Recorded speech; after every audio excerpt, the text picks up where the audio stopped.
Students, welcome back. इसके पहले वाले लेक्चर में हमने particle nature of electromagnetic radiation study किया था। Today's topic for discussion is line emission spectrum of hydrogen. मैं आपको बता दूं कि when a substance is irradiated with light, light का इरेडिएशन का मतलब क्या है कि आप किसी सब्सटेंस के ऊपर लाइट को जो है फोकस करो, तो this focusing of light on any substance is called as irradiation with light. तो जब कोई सब्सटेंस है लाइट से इरेडिएट होता है तो इट एब्सॉर्ब्स एनर्जी, तो some sort of energy is absorb by the substance. सब के सब जो है इमिट नहीं होगी, बल्कि some sort of the energy is absorb by that substance. So the atoms, ions और molecules which have absorbed radiations can also result in are said to be excited। तो जो भी सब्सटेंस कोई एनर्जी का sort जो है कुछ absorb करता है तो उस सब्सटेंस को हम नाम देंगे कि दैट सब्सटेंस इज एक्साइटेड। तो heating can also result in the excitation of the substance. आप किसी भी सब्सटेंस को अगर हीट भी करते हो तो भी वहाँ पर जो है some sort of heat energy is absorb, तो आप उसको जो एक्साइटेशन जो है कहोगे। तो heating can also result in excitation of the substance. तो अब आप जो है किसी भी एक्साइटेड सब्सटेंस को लीजिए, तो when excited species gives off radiation gives away the absorb energy, ये अगर एब्सॉर्ब एनर्जी जो है बाहर निकालता है तो in the form of radiation, तो ये एनर्जी जो है रेडिएशन के फॉर्म में निकलेगी। तो इस प्रोसेस को हम नाम देंगे emission of radiation. When excited substance gives off energy, then it is said to be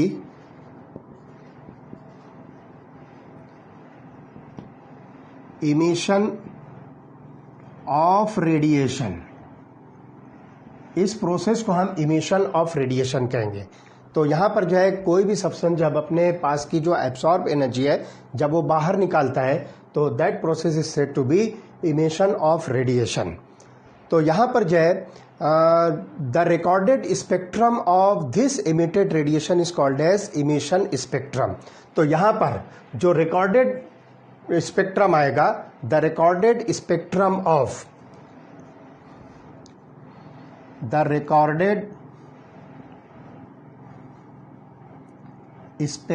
of electromagnetic radiation, जिसको हम इमिटेड रेडिएशंस कह रहे हैं, emitted radiations is called emission spectrum।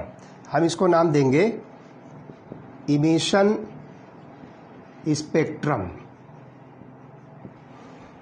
क्या मतलब हुआ कि आपके पास जो ये इमिटेड रेडिएशन है जो कोई बॉडी जो है रिलीज कर रही है, अगर आप इसको जो है किसी फोटोग्राफी प्लेट पर रिकॉर्ड कर लो, जब आप उस लाइट को, उस रेडिएशन को प्रिज्म से पास करते हो तो प्रिज्म क्या करेगा, उसको फैला देगा, उसको जो है डिस्ट्रीब्यूट कर देगा अलग अलग लाइंस के स्पेक्ट्रम के अंदर।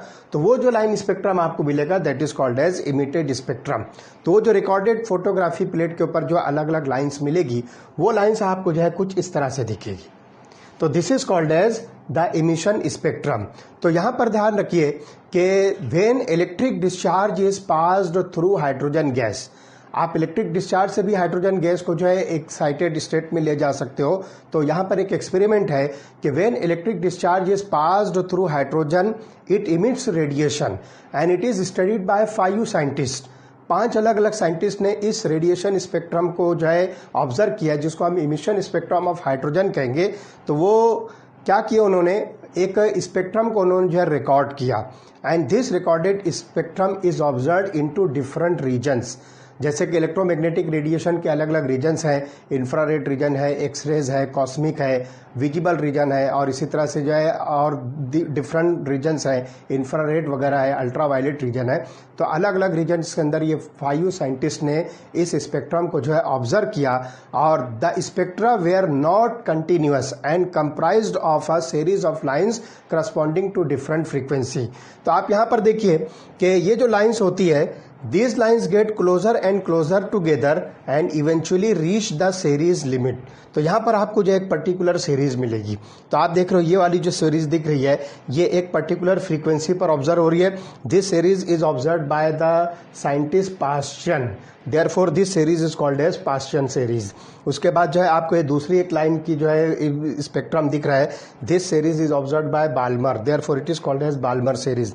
इसी तरह से यहाँ पर आप देखिए एक अलग फ्रीक्वेंसी पर ये जो है लाइमन नाम के साइंटिस्ट ने जो इसको ऑब्जर्व किया था, therefore this series is called as Lyman series. तो ये जो स्पेक्ट्रल लाइंस होती है ये सेपरेट नहीं होती है, इतनी क्लोजर होती है कि वो एक पर्टिकुलर जो है सीरीज दिखती है. And it is observe in the form of bands. तो आपको देखिए ये एक बैंड दिख रहा है, ये एक बैंड दिख रहा है, ये एक बैंड दिख रहा है. तो ये अलग अलग फ्रीक्वेंसीज पर इसको जो है डिफरेंट साइंटिस्ट ने जो है ऑब्जर्व किया. उसके बाद आप आइए कि in 1885 Balmer express the wavelengths of the emission lines in visible region of electromagnetic radiation by the formula. एक फार्मूला इसको जो है बाल्मर नाम के साइंटिस्ट ने जो है इसको ऑब्जर्व किया और उस फार्मूला को उसने जो है शो किया इस तरह से. स्पेक्ट्रल लाइन की जो सेपरेशंस होती है तो उसके रिलेशन में बाल्मर नाम के साइंटिस्ट ने एक फार्मूला इंट्रोड्यूस किया, that is nothing but nu bar is equal to 109677 into bracket 1/2 square minus 1/n2 square reciprocal of centimetre. ये एक फार्मूला उसने जो है फॉर्मेट किया. तो जो भी स्पेक्ट्रल लाइन आपको जो है ऑब्जर्व करना है उसके हिसाब से आप जो है इस फार्मूले के ऊपर उसको जो है पुट अप करके उसको जो है कैलकुलेट कर सकते हो कि उसका वेव नंबर क्या हो सकता है. और यहाँ पर उस वेव नंबर को हमने न्यू बार से इंडिकेट किया है.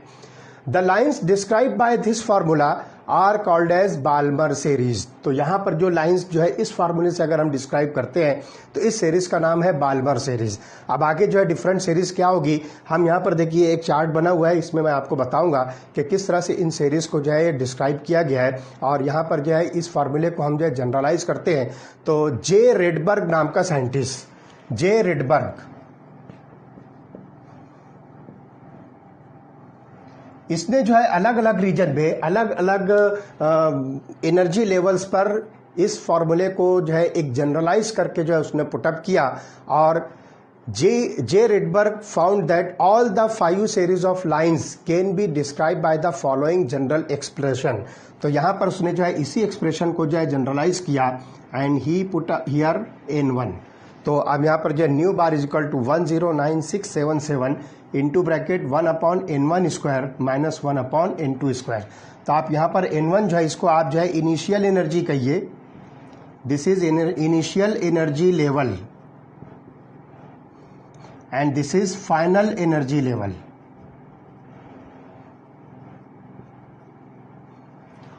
तो कौन से लेवल से जो है ये रेडिएशन जो है इमिट होकर वापस अपनी जगह पर आ रहे हैं, आप उसको यहाँ पर जो इस तरह से इंडिकेट कर सकते हो. तो n1 और n2 यहाँ पर this is the number of orbit from which the electrons get excited. अगर पहले ऑर्बिट से इलेक्ट्रॉन एक्साइट हुआ दूसरे पर तो n1 की वैल्यू जो है ये इनिशियल लेवल होगी और n2 की वैल्यू जो है ये फाइनल लेवल होगी. अगर इलेक्ट्रॉन जो है सेकंड ऑर्बिट से थर्ड ऑर्बिट पर जो एक्साइट हुआ है या फोर्थ ऑर्बिट पर या फिफ्थ ऑर्बिट पर, कौन से ऑर्बिट पर एक्साइट हो रहा है उसके हिसाब से आप n1 और n2 की वैल्यू जो है इंडिकेट कर सकते हो. तो यहाँ पर आप देखिए कि n1 की वैल्यू आपको यहाँ पर मिलेगी, n1 is equal to 1 2 3 4 and so on. और n2 की वैल्यू आपको मिलेगी n1 + 1 n1 + 2 n1 + 3 and so on. ये इस तरह से जो है यहाँ पर आप n1 और n2 की वैल्यू जो है पुटअप कर सकते हो. अब ये जो वैल्यू आपको नजर आ रही है this is the constant value, it is 109677.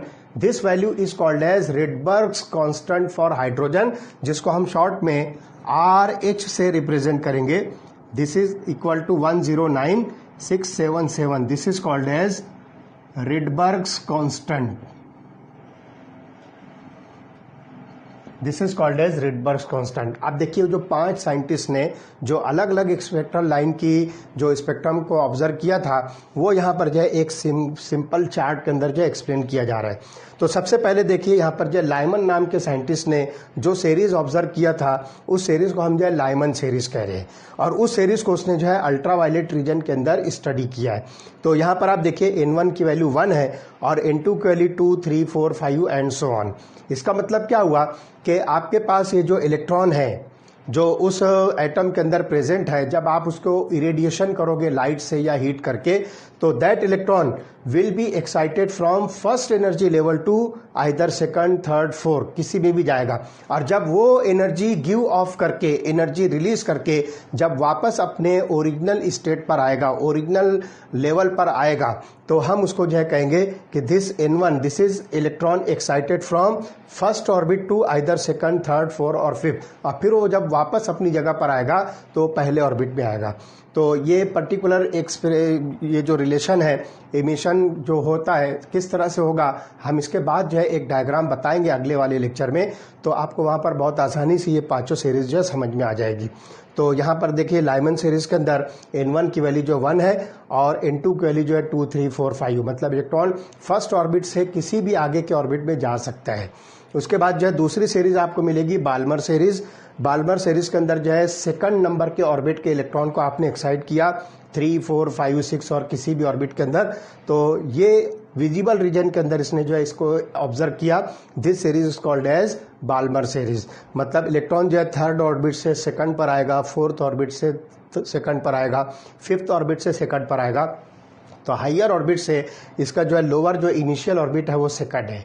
उसके बाद जो है थर्ड सीरीज जो आपको दिख रही है this is Paschen series, infrared reason के अंदर जो है इसको ऑब्जर्व किया है, और यहाँ पर जो है N1 की वैल्यू 3 है और N2 की वैल्यू जो है 4, 5 है। जैसे हम यहाँ पर देख रहे हैं कि जो N2 की वैल्यू वो N1+1 है, N1+2 है, N1+3 है, तो ये हर मरतबा जो है बढ़ती जाएगी। तो ये लोअर लिमिट है जिसको आप जो इनिशियल एनर्जी लेवल कहोगे, and this is the final energy level that is 4, 5, 6। मतलब जिस लेवल पर आप जो N1 की वैल्यू ऑब्जर्व कर रहे हो उससे ऊपर के लेवल पर जो आपको N2 की वैल्यू मिलेगी। हम यहाँ पर जो है थर्ड एनर्जी लेवल देख रहे हैं, थर्ड ऑर्बिट कंसीडर कीजिए आप इसको, तो N2 की वैल्यू जो है ये थर्ड के आगे मतलब 4, 5, 6 हो सकती है। उसके बाद आइए ब्रैकेट सीरीज है, इसको भी इंफ्रारेड रीजन के अंदर ऑब्जर्व किया है। N1 की वैल्यू 4 है और देखिए N2 की वैल्यू 4 के आगे मतलब 5, 6, 7 हो सकती है।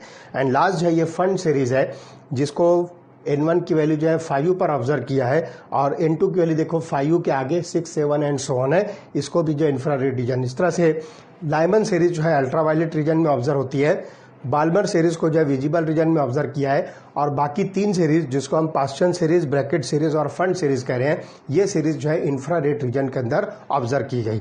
तो हर एक के अंदर जो है आपको जनरली यही एक कॉमन क्राइटेरिया मिलेगा कि these lines are closer and closer to each other in such a way that they are observed in the form of series।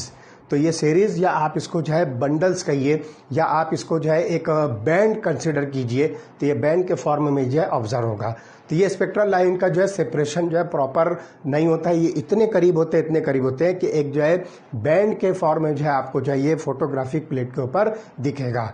तो अलग अलग रीजन के अंदर अलग अलग साइंटिस्ट हैं, जनरली ये 5 साइंटिस्ट हैं, लाइमन, बाल्मर, पास्चन, ब्रैकेट और फंड।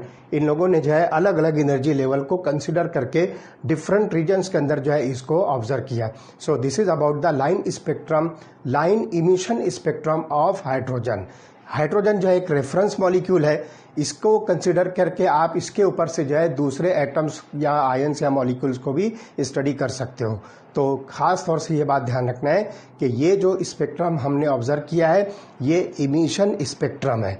ऐसी जो है एक एब्सॉर्प्शन स्पेक्ट्रम भी आता है, but that is not included in our syllabus, इसलिए हम सिर्फ यहाँ पर जो है line emission spectrum of hydrogen study किए।